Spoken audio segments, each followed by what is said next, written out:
Hello, I'm Laura Kyle in Kuala Lumpur with the top stories here on Al Jazeera. A powerful earthquake in the Pacific Ocean has triggered a series of tsunamis that has killed dozens of people in the Samoan Islands. The 8.3 magnitude quake hit between the islands of Samoa and American Samoa just before dawn local time. Waves up to 5 meters high swept far inland, flattening villages, sweeping away cars and people. Powers and communications have been cut off, hampering relief efforts. Dozens of people are missing. Typhoon KETSANA has brought heavy rain and deadly floods as it moves into Southeast Asia.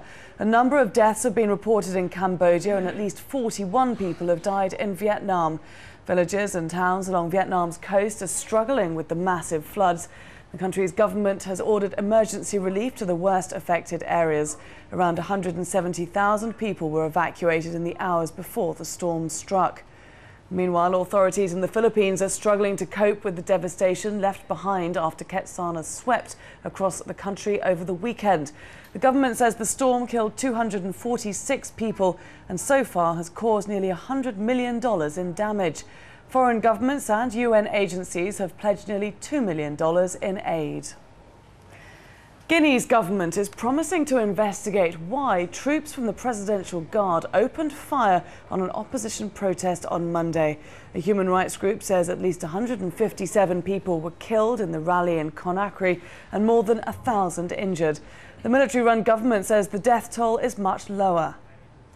The head of NATO has assured US President Barack Obama that troops from the alliance will stay in Afghanistan for as long as it takes. Anders Fogh Rasmussen made the comments during his first official meeting with Obama. It comes as Obama prepares to hold talks with top advisors this week on the future of the US strategy in Afghanistan. A Palestinian group in Britain has failed in its attempts to have Israel's defense minister arrested in London. Lawyers representing 16 Palestinian families had filed papers demanding Ehud Barak be detained in relation to allegations of war crimes committed during the recent assault on Gaza. But the courts ruled that Barak has immunity from prosecution because he is in the UK on an official visit. Much more on our website, aljazeera.net/English.